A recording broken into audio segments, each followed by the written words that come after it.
After my husband's death, I never told my son about the second house in Spain. Glad I kept quiet.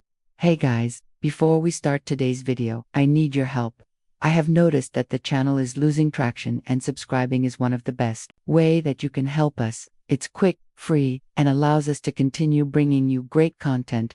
Your support means everything. Let's keep this channel growing together. Thank you very much. When my husband passed away unexpectedly, the entire structure of my world shifted. The grief was heavy, the silence in the house unbearable.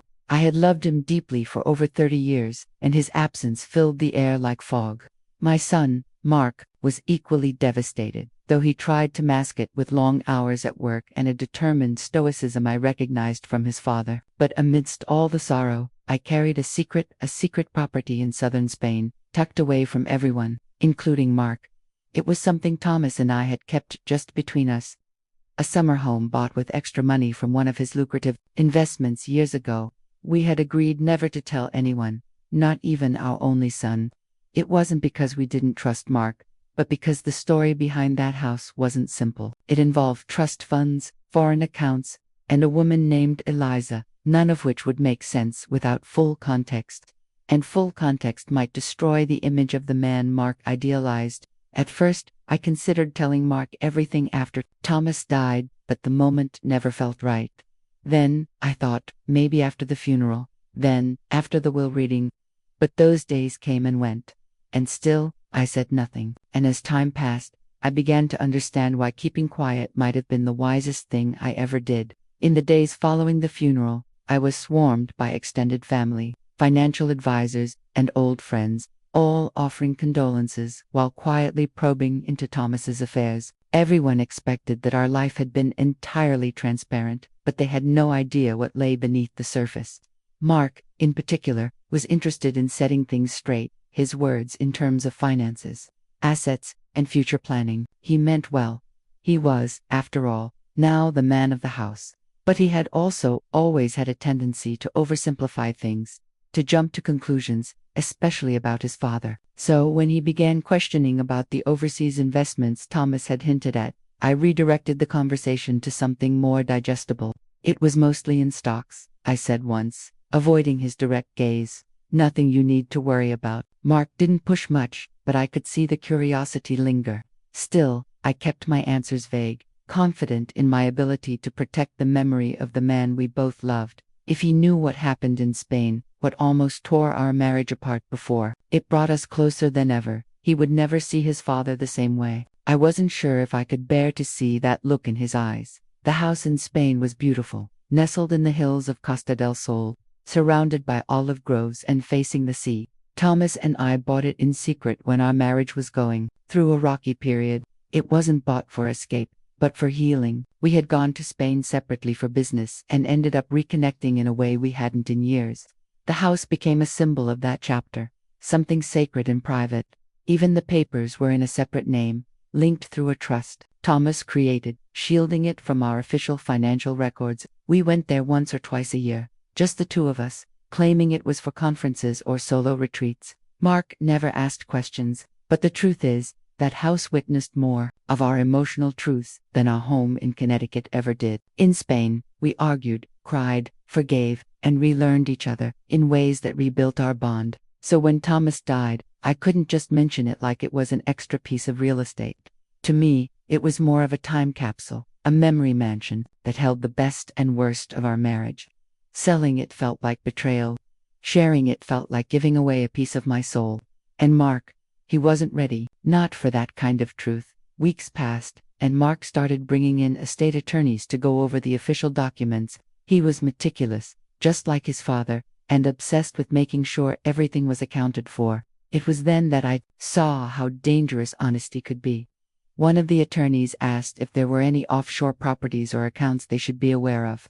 Mark glanced at me, almost casually, as if he expected nothing, but I felt my heartbeat in my throat.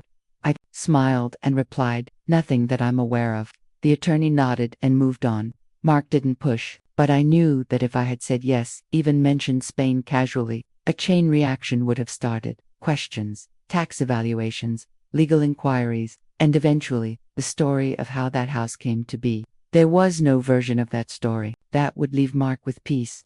He would ask why we never told him. He would ask who Eliza was and why Thomas transferred money to her for 5 years before we even bought the place. He would wonder if the affair he feared during his teenage years was real. It wasn't. Not exactly, but the timeline would haunt him, and I refused to let his father be reduced to a scandal. I loved my son, but I loved my husband, too. One evening, Mark brought over a bottle of wine and an old photo album.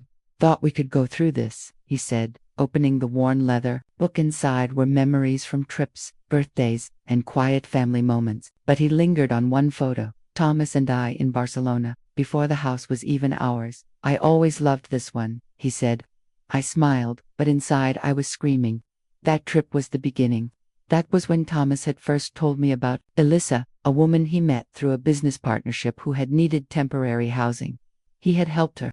Nothing romantic, he insisted, but I had felt something was off for months. That trip was meant to clear the air, and it did, in ways I never expected. The photo he loved was taken hours after I had broken down in a cathedral, begging Thomas to tell me the whole truth, and he had, and I had forgiven him. Mark would never guess. To him, it was just a picture of love, and maybe that's all it needed to be. I turned the page. Some truths, when shared, lose their sacredness. In the months that followed, life began to settle into a routine. Not the same routine as before, but a quieter, lonelier version. The kind that creeps in slowly and wraps around you like a fog. Mark started visiting less frequently. Understandably so. He had a life of his own, a job that demanded long hours, and a new relationship that I only heard about in passing. I didn't pry. I wanted him to live freely without feeling anchored to me. But there was something I kept noticing whenever he did come over. He always brought up the concept of closure. Not explicitly, not always with words, but in little gestures. He'd say things like, "We should take one last vacation, like Dad would have wanted," or, "I wish I could have known everything he did, just to understand him more." I knew where this was going. He didn't mean Spain directly, but he was circling it emotionally. He wanted pieces of his father he never got, and I was the last vault holding them. The problem was, if I opened that vault, I wouldn't be able to control what came out. The Spain house wasn't just about Eliza or our reconciliation, it was also where we faced truths about our own parenting, our regrets, and even discussions about our will that never made it to paper. Thomas had told me in Spain that he didn't think Mark was ready for inheritance. Not because he didn't trust him, but because he feared it would anchor him too soon, that he'd stop building his own life.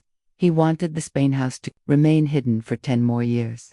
I had disagreed, but after his death, I realized maybe he was right. The more I watched Mark wrestle with grief and duty, the more I saw how fragile he really was behind the grown man exterior. I decided to visit the Spain house alone.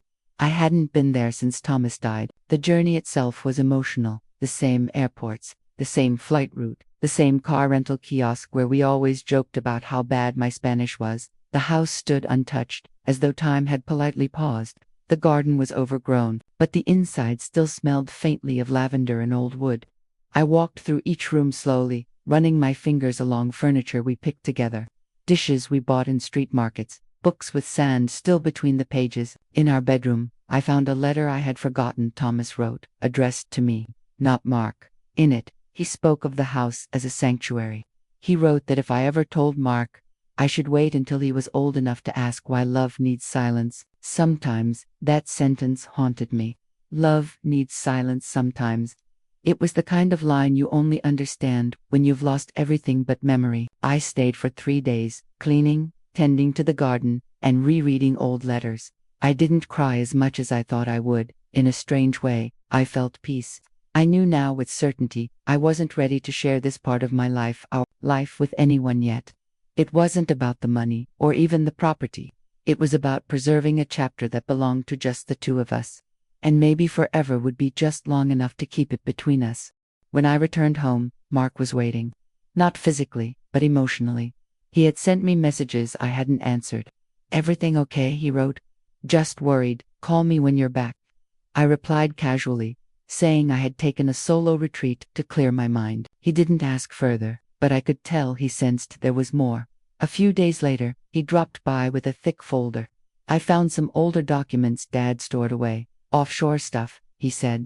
My breath hitched, but I played it cool. Inside were scans of old bank statements, mostly related to investments in Asia. But one page caught my eye, a transaction routed through a European trust I recognized. My heart pounded as he flipped past it without blinking. I don't even understand half of this, he laughed. I nodded, careful not to overreact. Probably nothing. Your father had a complicated portfolio. That was technically true. I waited for him to ask more, but he didn't. Maybe he sensed my discomfort. Or maybe some part of him didn't want to know the truth after all. That was the first time I realized that secrets sometimes survive not because they're hidden, well, but because the people around them don't really want them uncovered. People want stories that make sense. Mark wanted a version of his father that was safe and noble, not messy and layered. And I wanted to give him that, even if it meant carrying the burden alone. As months turned into a year, the Spain house remained untouched, but not forgotten. I began sending small maintenance payments through the original trust account, hiring a local caretaker named Clara who had worked for us before. She didn't ask questions. I had always liked her, discreet, loyal, and fiercely private. She sent me photos monthly to confirm the house remained in good condition.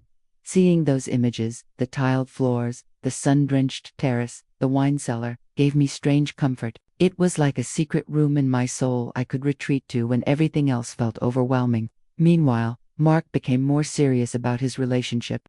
He introduced me to Emily, a lovely woman with a sharp wit and kind eyes. I liked her immediately. She asked good questions, listened more than she spoke, and treated Mark with the sort of grace that suggested she was used to complicated families. I wondered briefly if I could ever tell her about Spain. Maybe someday, but not yet. They talked about buying a house, starting a family, and I couldn't help but think about what it would mean if Mark inherited everything without knowing the full picture. Could I rewrite the will, hide the property indefinitely? Was that ethical, or just survival? I wrestled with those thoughts daily. But each time, I came to the same conclusion. Truth without timing is just another form of cruelty. It was a rainy evening when the past finally came knocking, not metaphorically, but literally. I received a letter from a law office in Madrid. My hands trembled as I opened it. Inside was a notice about a legal review of the property, linked to an old investment Thomas had made. Apparently, Spanish authorities were tightening regulations around undeclared overseas assets, and though the house was properly registered under the trust, certain clauses required proof of activity or intent to sell. If I didn't respond within 60 days, the trust could be audited. I sat there for a long time, staring at the paper, feeling the walls close in. I had two choices: step into the light and deal with everything, or continue navigating the shadows. I opted for a third option: delay. I contacted our old legal advisor in Europe, a man named Raphael who had helped Thomas set everything up.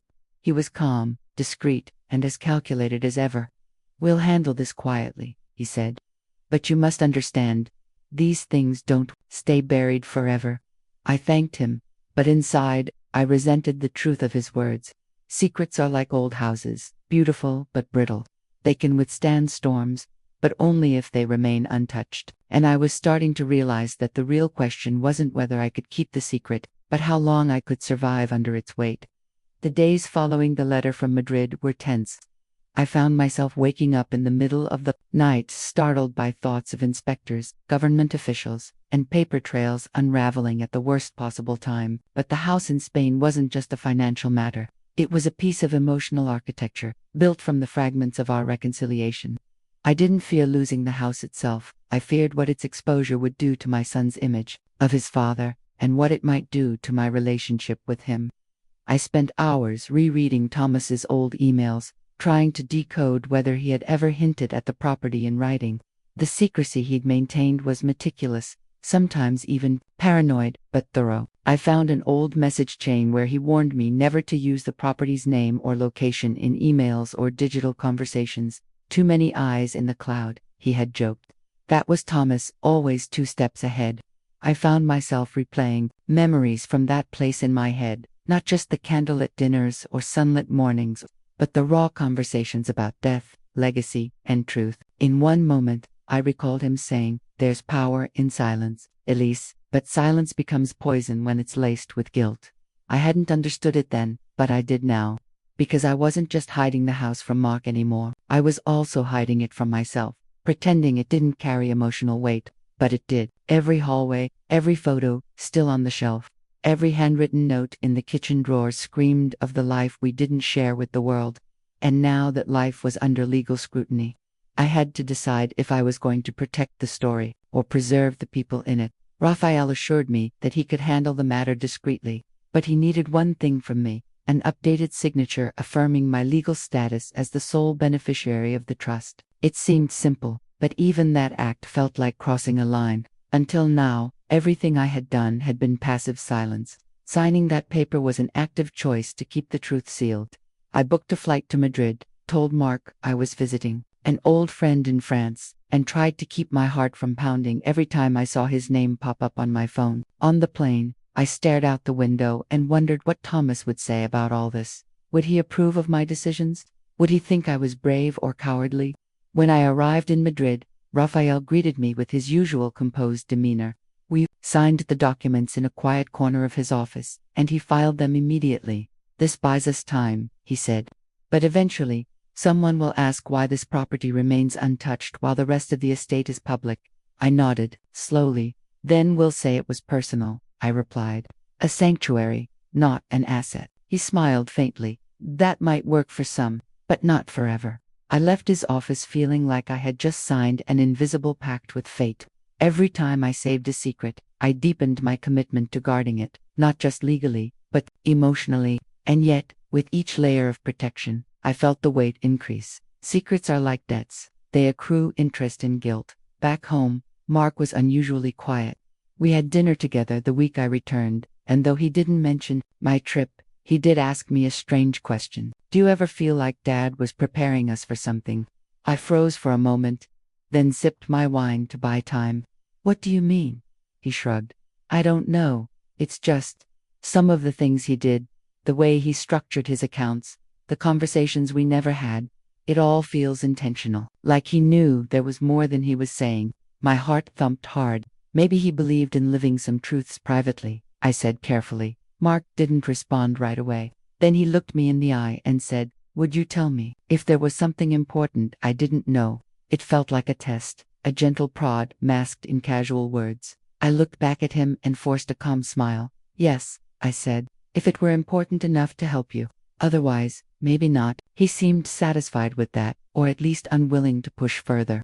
But I saw something flicker behind his eyes, a quiet suspicion, perhaps, or maybe just curiosity he didn't want to indulge. Either way, the moment passed, but I knew it wouldn't be the last time that question found its way to the surface. Secrets have gravity. They pull at the fabric of relationships until something gives.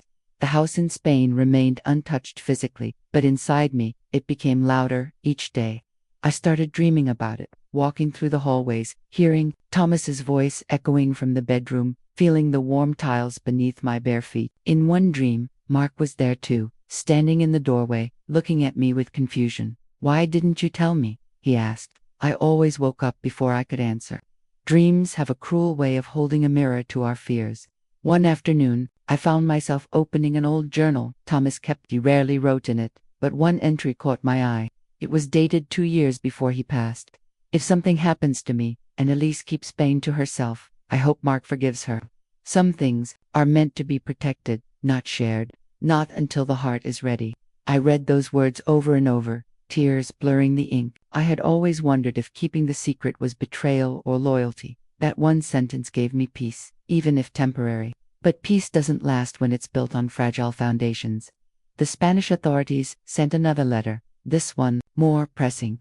The trust was valid, but they required confirmation of its active use to avoid dormant penalties. I called Raphael again. "We need to do something," he said. "Even if it's symbolic, a donation, a retreat, a rental." I agreed. We arranged for a cultural writers' retreat to be hosted at the house for 1 week. It would create a paper trail without personal exposure. The retreat went smoothly, but even in its success, I felt the walls closing in. Activity meant visibility, and visibility threatened the silence I had so carefully maintained. I was running out of shadows to hide in. The final test came unexpectedly. Mark called one morning and said, "I need to talk to you in person."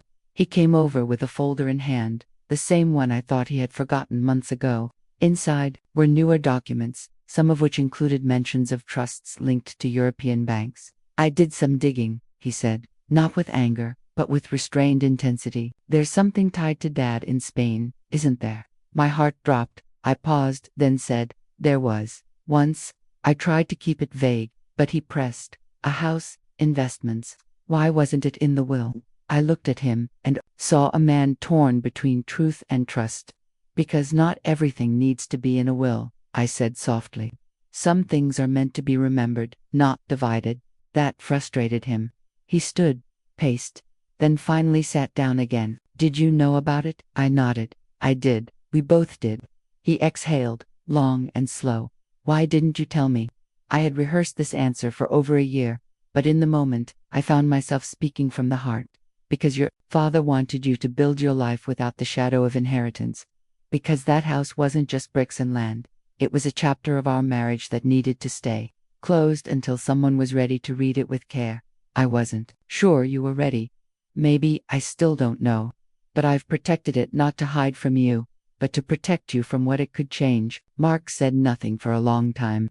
Then finally, he whispered, can I see it? I nodded. Someday, when the silence has done its job. He didn't argue. He simply nodded back.